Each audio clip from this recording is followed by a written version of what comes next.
Hello guys, welcome back to this channel. In this today's video, I'm going to show you how you can get Candy Enchant Stone in Fish It game of Roblox Valentine's update.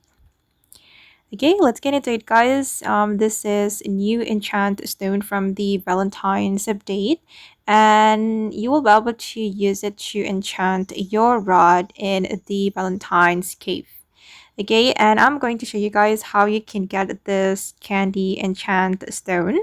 Basically, just like the enchant stone, if you want to get it, you need to do fishing, and you're going to fish on this fishing spot.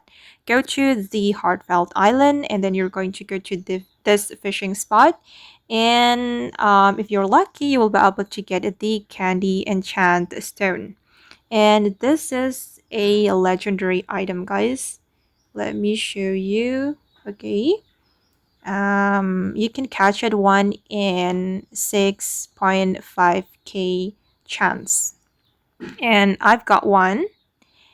And then you can use it to enchant your rod.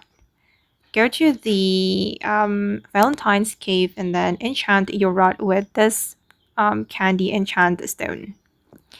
Okay guys, and that's how you can get the Candy Enchant Stone in Fish It Game of Roblox Valentine's update. I hope this video will be useful for you. Thank you so much for watching, and bye!